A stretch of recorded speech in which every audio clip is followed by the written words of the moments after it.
Hello everyone and welcome back to Kerbal Space Program. Now, as the sun sets on another beautiful Kerbin day, we are greeted with a plethora of new mods and information for me to bombard you with, as always. For starters, let's go to the very beginning. I have put a third satellite, communication satellite, I think the Starlight 3, into orbit of Kerbin, and for some reason do not have the footage of it. I don't know what I did. I recorded it with the previous launch of the other two and it just didn't work. But the Starlight 3, which we will fly very quickly, and here we see the Starlight 3 in all of its glory, looking a bit less like a cricket as opposed to its counterparts. These antenna, the high gain antenna, have allowed it to count as a satellite for purposes of the mod, which is quite nice. The stock probe core as well, I think it might have had a hand in it, but I think that's less essential because the other one does still technically, the modded probe core does still technically count as one. I think the reason that these worked was not only because they have not been influenced by tweak scale, but also because these actually have the range to communicate with Kerbin. They can reach all the way back down, whereas those smaller ones just don't. Which leads me to believe that they both have to be, unmodified antenna and capable of communication, and for whatever reason the relay antenna does not work as that. So yeah, you're going to have a regular antenna that's going to make communication, probably at least through a relay of some kind, as well as the actual relay antenna itself.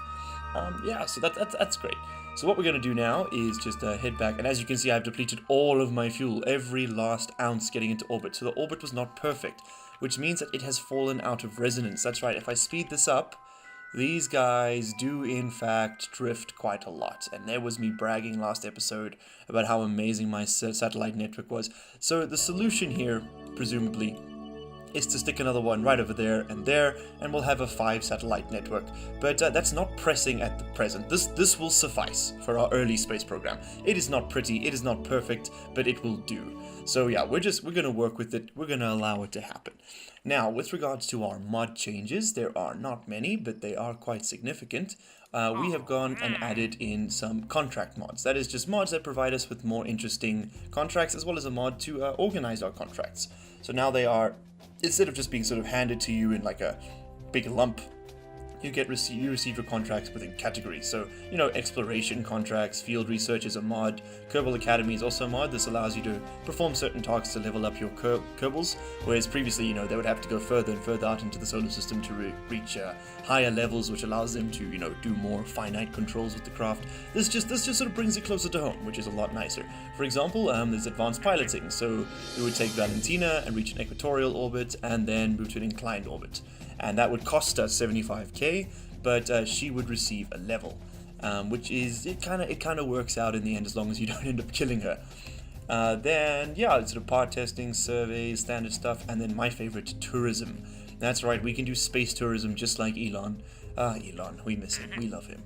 So here we go, we can take any crew with we need a pilot on board, we can load passengers on the launch pad, which is a factor of the mod, which is pretty cool. And we just got to get them up to orbit, basically, and leave them there for 4 hours, which I think is pretty damn cool. So we will be taking that on when we can. We can't, unfortunately, we don't have any passenger parts just yet. But I have been doing a ton of grind on Kerbin, just doing more of those monetary contracts. And so as you can see, we are balling. We are freaking loaded with money, which is so cool. And science too, we have 155 science. And I went ahead and got the advanced rocketry node. That was just to get the Terrier engine. I was testing out some craft and I forgot I wasn't in the save file. Whoops. So there you go. You can see I researched that. So we had what was that, 200 on the dot almost, so that cost 45. But yeah, now we can go and get ourselves some more parts, which would be pretty damn cool. So we could get space exploration, which unlocks and I of course added one more mod, which is orbital science, D-Magic's orbital science. That just gives us some more experiments, just to sort of extend the science gameplay a bit. It's a lot of fun. So yeah, we can now take out a few new parts. There's miniaturization, which gives us access to all of the probe cores in the game. Of course, this wouldn't normally be here. That's from the Unmanned Before Manned, but it's pretty damn cool. Like the Octo 2 here has no reaction wheels in it, so you don't have any torque on it, but it's got all the sort of vectors unlocked. There's the undersized signals intelligence satellite, which unfolds into this like ludicrous array. It's so cool. We have electrics, which is that spelled correctly? It is. Is it? Electrics, yes. That was throwing my brain, I don't know why, but yeah, we get some more solar panels, larger batteries, better relay antennae, things like that. So that's definitely on the list. We could, of course, push for aviation, which will give us larger engines, And if we go all the way to aerodynamics, we actually get the crew cabins that we can use to take tourists. They are pressurized, so you are able to take them out into space. We have fuel systems, which give us larger fuel tanks, and of course, you know, the relevant, well, those are small rockets, and then we get larger rockets for a larger craft, which would be pretty damn cool. But I think for now, we're going to sink, we'll take the general construction, which gives us access to larger decouplers, these adapter, stack adapters, which are pretty damn cool. Some, you know, various things. We got a storage container, a clip for it, some struts, which is nice. And we'll take aviation for the larger engines as well. And yeah, what the hell, we might as well throw a science into, a single unit into life support. So now we cannot unfortunately unlock any of the 90 science bits. But with our new general construction, we have struts, which means we can make a stronger craft, sturdier craft. We also have a far more efficient engine, the Terrier liquid fuel engine, which has very little thrust, but a lot of ISP. You can see it there, 345 ISP in vacuum, as opposed to, I think the swivel has 320, so that's 25 ISP more, which is fantastic. That is the efficiency rating, of course, and that works out to using significantly less fuel over the same distance, which is pretty damn cool. Also, the engine's lighter, so we can just go further. More Delta V. Yeah, it's great. Now, if we want to do moon missions, which is what I would like to do, I don't want to just put satellites in orbit. In fact, do we have any satellite contracts? We doth not. We doth not have any satellite contracts. How do I unlock this? What is it? Prerequisites. Must have unlocked the Probodobodine Stay Putnik. Is that under miniaturization? Let's have a look there. Yes, it is. So we need to push for the miniaturization node, because that'll give us science unlock contracts for the satellites, which would be pretty damn cool. So I think we'll take the Explore the Mun for now. That'll give us 8 science in total upon completion. And we'll get a bunch of science from exploring the Mun, of course. So I think we need to go ahead and design ourselves a little probe to do just that. So let's head into the VAB and get building. And here we are on the launch pad with our brand new Archer 1 rocket. What secrets lie beneath its fairings? Only time will tell. For there is our target, the moon. We are going to punch straight for it, and we're going to put it right between the eyes, right there. Right in betwixt its craters. So let us throttle up, pressing Z. Let's re-enable the HUD just so you guys can see what's going on. And in 3, 2, 1... fire rockets. There we go. Okay, so we are launching very slowly off the launch pad. I think we have a thrust-to-weight ratio at present of 1.44, which will of course increase as we burn off some of that fuel and become a little bit lighter.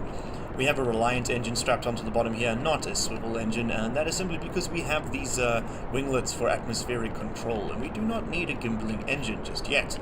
Following up from this one is the tiny new little Terrier engine, and then of course the secrets that are held betwixt the folds of that fairing. So yeah, we're going to go directly upwards for a little bit, and then once we hit about 6,000 kilometers, we're going to begin to bank towards the east, which is that away. Now, that may seem a bit counterintuitive, because we could just point at the moon, and if we had a bit more fuel to work with, I would be comfortable doing that, but at present, and without any sort of real tracking station, so to speak of, it would be quite risky, and we've just missed our turn there, so we're going to hit that to the right. I've decided to show you guys this one in real time. This is live commentary, and that is simply because I realized that for my early episodes, I assumed many of you had played the game, and did not explain, or even just show you what a standard rocket launch looks like. And is that not just an absolutely stunning shot? Look at that. I am in love with it. It is beautiful. Oh god, I love this game. It's so pretty. It's just so consistently pretty, man. Damn. Okay, so now that our Kerbal Space Program Appreciation Society has been fulfilled, our obligations to it, that is, we can push our apoapsis up above 70,000 kilometers. Come on, tick, tick, tick, tick, tick. Let's go. Oh, we're going to miss the stage. And voila. Perfect. Okay, so our orbital insertion stage has done... our suborbital insertion stage has done its job, and now it is up to the Terrier engine to carry us the rest of the way. I'm actually wondering if we're going to have enough Delta V, because with 4,000 meters per second, it might be edgy. It might be close. So let us ditch, once we're through the thicker part of the atmosphere, let's speed up a bit. When we get to about 60,000 meters per second, 60,000 meters, we can go ahead and ditch all this extra weight. There we go. Perfect, because we no longer need those fins for any aerodynamic stability. And that will just tumble back to Kerbin. And then we can also go ahead and fire up. Actually, let's just right-click and deploy. Boom! Isn't that beautiful? Deploy that fairing, and as it bounces away in an almost perfect symmetry. If it hadn't clipped on the sides yet, would have been fine. Let us not log pressure data, sorry. We want to extend our antennae. Yes, beautiful, beautiful. We also, however, need to fire up this engine and begin pushing our apoapsis. Let's just extend some solar panels, just like that. I really can't wait till I have action groups, God, because you can just push a button, you bind this all, and it just does its thing. There we go.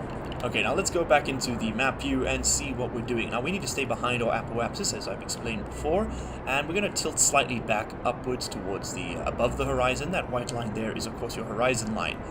That is, sort of dead on that way. And we want to push it up just to push our apoapsis a bit higher, and now we can fire straight ahead again, and that should just give us a bit of orbital velocity. Perfect. We're getting there. We're getting there. So, beneath this probe is a bunch of our new science equipment. In fact, we can go ahead and log our magnetometer data, as well as log our visual observations. I think that can only be done, though. Yes, there we go. Over Kerbin's water. Oh, okay, so we can indeed biome-specific data from that one. In fact, we may hang out a bit in Kerbin's low orbit just to do that, Just to hang out, man. We like to just chill. Okay, we're pushing our periapsis now. It is at negative 120 kilometers below the surface of Kerbin, meaning of course that if we were to stop going up, we would just fall back down. And here we go, outside of the atmosphere. Let's get that up. Let's warp around a bit so we can push that more efficiently. Our fuel margins in this mission are very, very tight. Beautiful. And let's pan over somewhat. We don't have much torque with this little probe core, using its tiny little reaction wheels, throwing those ceramic discs around, trying to get us a bit of control. There we go, and we are above the atmosphere. We have officially achieved orbit. So, doing that now, we can go ahead and log our visual observations, 4.5 science per shot. That's pretty damn cool. Is this biome specific? It's not, but we can get other science by transmitting, which I will not say no to, of course. Oh, and these are repeatable experiments. Interesting. How much electric charge we got? We still got plenty. We can send that one more time. Cheers. And we can log the magneto data one more time. So I'm basically going to just orbit Kerbin a couple times off camera. And yeah, we're just going to collect all that science and then we'll be heading over to the mud. Okay, here we are warping back around after collecting all that juicy orbital science. And I think that round about this point, let's move a bit further. I think that, boom, right here at this point in Kerbin's orbit, we are going to try and push our apoapsis all the way up here to try and meet with the moon. Now again, we have no means of tracking that target. We can't even set it as our target because we have not upgraded our facilities on Kerbin. So this is not going to be the easiest task, but it is completely doable. So yeah, this should work. I have tested this before and it worked out, so it will hopefully be able to replicate those results here. So now we're going to burn off the last of this fuel in this stage, which will chug us along. We're just trying to get a flyby here. We don't need to achieve orbit around the moon. That would be nice, but it's not at all a requirement. We just want to get into its sphere of influence, just so we can get some of that juicy moon science on our way past. And we're probably going to get slingshotted into a high Kerbin orbit, which is why I included these large antennae, because this thing can act as like a poor man's relay in the meantime. Let's just zero in on that velocity vector right there. Perfect. Okay, let's ditch that dead weight. Goodbye that stage, and fire up the next one. Perfect. And it's good to see that this craft has a very symmetrical center of mass, which means that we are not getting any sort of drift over either way that I can tell. I was a bit worried about that, because these science experiments are not exactly the same weight. Although it does look like we're lilting up ever so slightly, but we can compensate for that. Oh, shit! I've gone way too far. I was not looking. We're actually going to get into orbit of the sun. Oh lord. Okay, can we turn around? That was a huge waste of time and fuel. Let's see if we can't edit that somewhat, shall we? Just bring that back down to a more sane height. I think just about there, above the moon. Should be perfect. Let's try it. Let's try it out. We can always tweak that. We got plenty more. We got way more delta V than I thought we were going to need. So this is great. Let's keep ticking over. Okay. We should get a capture. We should get a capture. As long as we get close enough to it that its gravity well grabs us, we'll be fine. Oh, glorious! And we've done it. We have got a flyby of the moon. We will actually be able to get straight up get a a connect, an orbit, that's the word. There we go, we got it. So we can transmit that glorious temperature scan, that magnetometer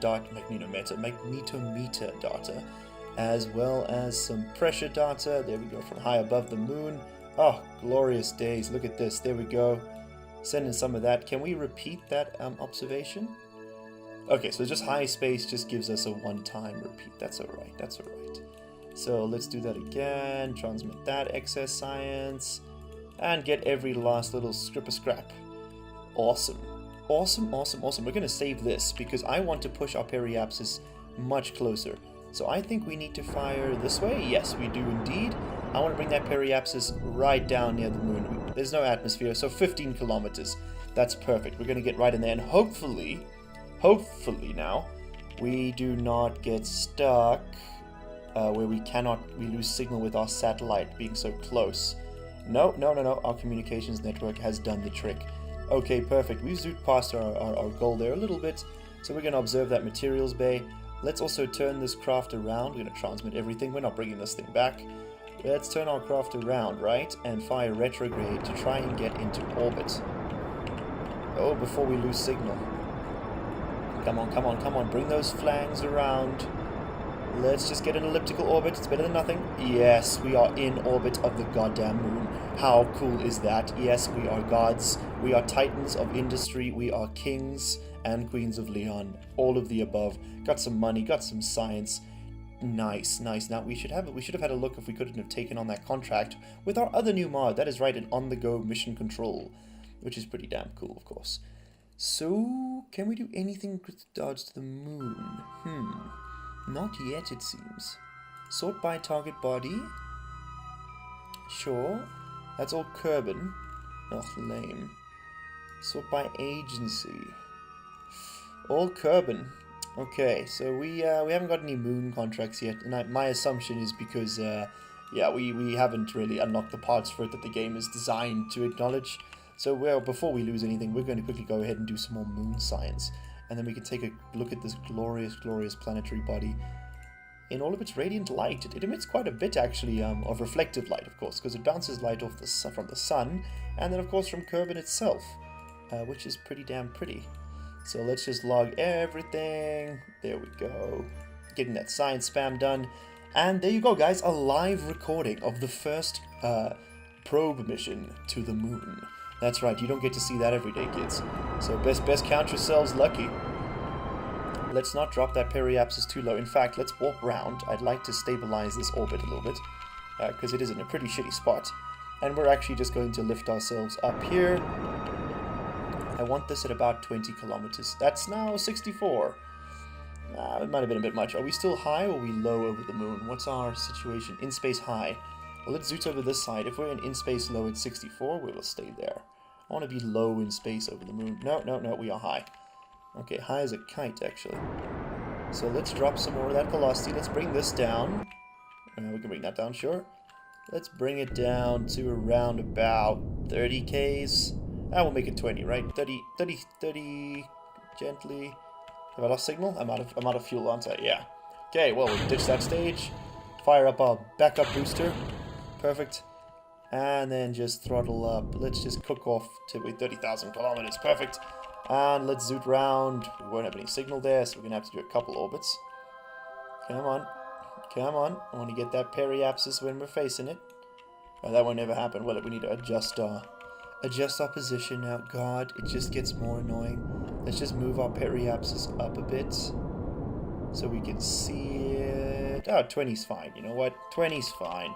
So let's zoot back around. We should be able to get signal at periapsis, or at least close to it now. Yeah, right there. Perfect.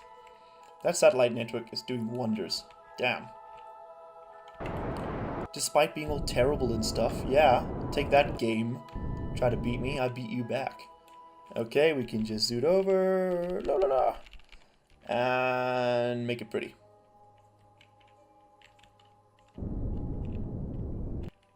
Okay, cool. There we go. And that was pretty straightforward, wasn't it? That's nice. There we go. We have a stable orbit around the moon, nice and tight, very low. And I'm going to go ahead off camera and get some more of this science. That's right. We're just gonna get it from all the little biomes that we fly over. Okay, and with that we have all of our glorious science, and we're just going to leave this thing in orbit. And actually, let's go ahead into the Space Center. Let's head back home and see how our funding is doing. Hopefully putting a satellite in orbit of the moon has bumped up our pay a bit, because we are currently getting fined a gratuitous amount of money. Current state, oh my god. Less 5,000? Why? Why? Vessels destroyed 8. I haven't destroyed anything. Oh god. Oh, what fresh hell is this?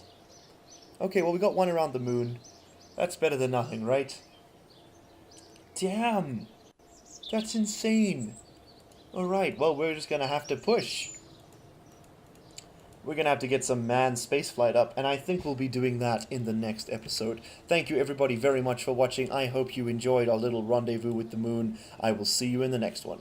Cheers.